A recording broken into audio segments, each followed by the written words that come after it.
Kugu is an underpaid corporate slave who somehow managed to bag his baddie coworker. However, when she suddenly forgets who he is, he postpones their freaky honeymoon to figure out why. It all starts on a random morning as a baddie named Kugurai drags herself out of bed for a quick smoke before getting ready for work. Moments later, she heads out and spots a couple of locals watching news about a company called Generic Terra that supposedly cracked the code to upload human memories and immortality. Shortly after that, she finally reaches the office, and Lee immediately points out the fact that she is later than usual. So she tries to clock in, but Kuduo suddenly pushes past her to slot his card in first.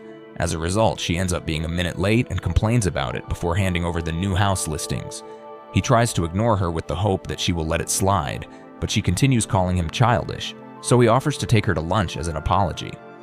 While he and Lee start a conversation about their city's nostalgic vibe, Kudurai begins to notice that her glasses prescription feels off.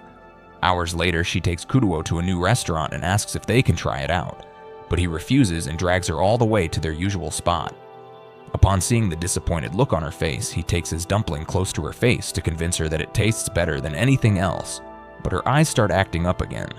The next moment, he sees the eye drop she is using and warns her against trusting the company behind it, because its new CEO looks like a ladyboy that eats lip filler for breakfast. After talking about an apartment that hasn't been getting any new tenants, they both start heading back, but when she asks if he wants to get tea with the time they have left, he tells her to go get an eye checkup instead. Shortly after the checkup, she returns to the office, and Lee gives her a compliment because she looks good without the glasses. He then asks Kuduo for his opinion, but he claims the glasses actually looked better on her. Later that day, they go up to burn a bunch of old documents, and while typing to stretch, Kuduo sees the Generic Terra pyramid and starts ranting about the hate he has for the company and their goal to create a more advanced world. After they both light up their smokes, Kugure says she still wants to try out the new restaurant before it closes down. Kuduo then reminds her that Kowloon is an extremely nostalgic city that thrives on its residents' love for the old way of life and always ignores any attempt for change. He goes on to say that the nostalgic feeling reminds him of being in love, but then Kugurai suddenly says that she gets the same feeling whenever she is around him, just as she explains that it doesn't mean she loves him. He stops himself from kissing her and says she has a lot of face wrinkles. At the office the following day, Lee asks why she is back on glasses. So she explains that it's a fake one just to help her work better because she hasn't gotten used to not needing one. When Kuduo says she is just trying to hide the old lady wrinkles on her face, she sees a stain on his shirt and tries to clean it. He then pulls away and says he has a rule to always touch the number 8 whenever he sees it painted on a wall. After dark, he finally completes all his tasks for the day and grabs his coat before telling her to pack up so they can go get dinner.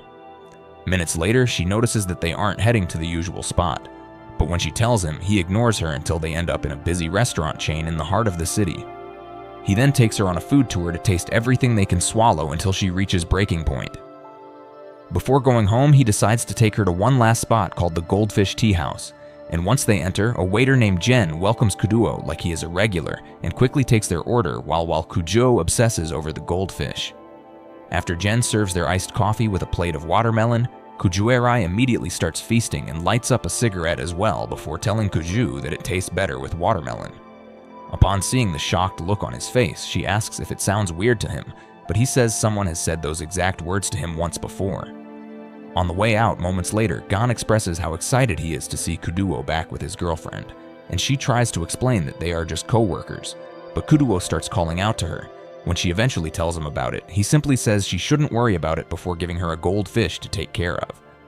Days later, she decides to spend her Saturday repainting the old unit they were talking about the other day, but after hours of battling the heat stroke, her last remaining brain cells evaporate. As she tries to paint the last wall, her consciousness starts to fade, but Kuduo shows up right on time to catch her. After giving her a cold tea to help with the heat, he picks up the brush to finish the last wall, while she slowly realizes that she is in love with him. At the start of the following week, she finds him sleeping on the office couch and realizes it would be the perfect chance to tease him. However, her plan suddenly takes a drastic turn when he grabs her by the hair and pulls her in for an aggressive makeout session. The next moment, he fully wakes up and pushes her away before getting up to leave, saying he thought she was someone else. Shortly after that, he asks for lunch suggestions and casually leaves to get some, causing her anxiety to reach new heights as she struggles to understand what is going on with him. Upon seeing his files scattered across the floor, she tries to pack it up but notices a photo of him with someone else sticking out of the drawer. After pulling it out and seeing herself in the picture, she clocks out and ends up at the Goldfish Tea House. As she pulls out the picture, clocks out and ends up at the Goldfish Tea House as she pulls out the picture to take another look. Jen tells her that they had a lot of fun on the night it was taken, but this confuses her, so she asks how he knows about it. He then reminds her that it was the night she got engaged to Kuduo, and he was the one who took the photo. On her way back home, Kudurai remains lost in thought about the picture until a tenant calls to complain about their noisy neighbor. After getting the address, she promises to look into it and immediately tracks down the noisy neighbor's apartment. The moment she rings the bell, an ungodly amount of horror movie teddies begin to fall out, nearly giving her a heart attack. Just then, Yao Mei crawls out and tries to explain that she has to make hundreds of them, but Kugurai drops to the ground to get her heart rate back to normal. Moments later, Yao Mei offers her a cup of tea and continues explaining why she has turned her place into a doll factory. Before noticing that Kugurai is barely paying attention, when she offers to get her some painkillers in case the jump scare really got to her, Kudurai slides over the photo. So Yao Mei takes one look at it and asks if Kuduo is cheating on her. Kudurai then says that she isn't the one in the photo, but Yao Mei takes another look and says she is definitely the one. Kudurai goes on to say that she is only his co-worker and further explains that seeing that picture made her realize that she has absolutely no memory of her past. Upon hearing this, Yao Mei slides the picture back and says she probably isn't the girl in it, but this confuses Kudurai. So Yao Mei says she also keeps her past locked away after explaining how she spent top dollar to go from a human beluga to Sydney Sweeney. She gets up to prepare egg tarts and continues talking about how she would never acknowledge a past experience, even if someone from before her surgery recognizes her. While serving up the egg tarts, she also tells Kugurai that it was the first thing she ate after waking up from the surgery. As they both eat, Kuduo returns to the office and notices the missing photo, so he thinks back to the day he got transferred to the office and met Kugurai for the first time. After a warm welcome, she took him out for a tour of the city and said his name sounded a lot like one of the good fortune phrases the locals love to use. She also told him that they considered 8 to be a lucky number before joining the senior citizens for a quick game of Mojang. Shortly after that, they ended up at the usual lunch spot, but seeing as it was his first time there, she made it clear that he should only ever take her out for lunch to the same exact place, when he asked why they couldn't try something else. She showed him the perfect dumpling in her spoon to shut him up. On the rooftop minutes later, she gave him a cup of her favorite watermelon juice before lighting up for a smoke. He then asked if there was anything else to know about Calhoun, and she suddenly said being in love should be at the top of his bucket list. The weird suggestion shocked him, so she decided to explain how Calhoun's nostalgic vibe made her obsessed with living there and told him to try falling in love if he really wanted to get the full experience while also preparing for a smoke. He reminded her of the government's plans to demolish Calhoun, but she told him not to worry because they had been saying the same thing for years. The following night, Kugurai and Yao Mei decide to try a fried chicken restaurant, and they both fall in love with the chef after the first bite. When Yao Mei asks why she seems to be a little more optimistic, Kugurai pulls out the photo and says she still wants to figure out the truth behind her past. Yao Mei then suggests asking Kuduo about it, but after her face goes red at the thought of him, Kugurai says they have to find another way because he would have said something if he wasn't trying to keep it secret. The next moment, Yao Mei decides to use her brain for once and says she might have amnesia, which would explain why Kuduo hasn't said anything, as he is probably waiting for her memories to come back. Kugurai admits that her theory might not be completely worthless, but still wonders what Kuduo thinks of her without her memories. By sundown the following day, he gets tired of working and asks if she wants to get dinner together, so she suggests trying the fried chicken restaurant instead of the usual spot, as he tries to explain why their usual spot is the best. She reminds him of the time she said being around him feels nostalgic. She then asks if he feels the same way, and when he says yes, she makes him look straight into her eyes to get a reaction out of him. The next moment, he leans in and grabs her ear before asking why she hasn't gotten it pierced and saying that her wrinkles are getting bigger. After she refuses to go with him, he summons his nonchalant alter ego and immediately walks out to eat on his own, while she returns the photo to his file drawer. Days later, the news channel informs everyone in Kowloon about a free checkup promo at the beauty and healthcare center run by Dr. Miyuki, the rich ladyboy Kujuo was ranting about the other day. Shortly after that, Kugurai and Yaoimi show up for the consultation, and Yaoimi starts praying that she meets the doctor in person when Kugurai asks if he is really that big of a deal. Yao Mei explains how he took over his father's company and turned into a globally famous cash cow. Just then, a girl named Shahi runs up to greet Kujirai, so she introduces the both of them to each other before they start taking as many free tests as possible. On the way to the final one, they see a lady offering free consultations for beauty procedures, and Yao Mei immediately begs for a detour so she can make sure the implants in her melons are still in perfect condition. Upon seeing that they also offer anti-aging consultations, Kudo-eye remembers all of Kudo-eye's jokes about her wrinkles and decides to book an appointment. While she fills in the hospital form, Kudo-eye has just heard that Jen suddenly decided to stop working at the Goldfish Tea House, so he leaves. Moments later, Yao Mei and Kujirai also hear the same thing, and Yao Mei gets disappointed as she was hoping to interrogate him for every detail about the picture. After she asks Kujirai for a description in case she runs into him again, they come across a roadside jeweler, so Kujirai stops to look through his earrings while thinking of when Kuduo suggested getting a piercing. Yao Mei then tries to say that it will only make her look like the person she was in the past. However, one look at Kudirai's face makes her realize that she wants to be like her past. So she decides to help by choosing one that looks similar to the picture. At the office the following day, Kuduo checks Jen's apartment details to know if he moved, but the server mysteriously shuts down when he gets close. Just then, Kuduo walks in, and Kuduo freezes in shock upon seeing her new look with the earrings on. He immediately gets up to hold her, but just as he reaches for her face, she says the earrings are actually clip-ons because she isn't quite ready for an actual piercing. Kuju then tells her to stop the wannabe act and storms out. Hours later, she goes to Yamai's place and drops the earring before bawling her eyes out and saying she was stupid for thinking that pretending like the girl in the picture would make him happy.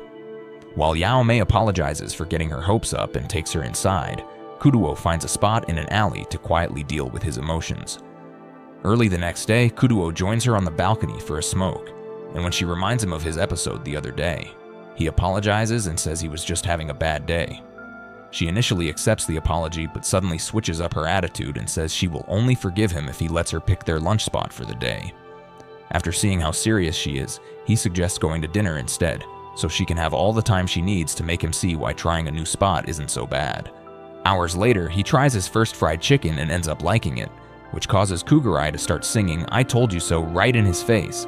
Shortly after that, they leave the restaurant and he holds her hand so she won't fall into a puddle, but this triggers a series of strong emotions from the both of them, so he leaves her hand before going to watch the generic Terra Pyramid.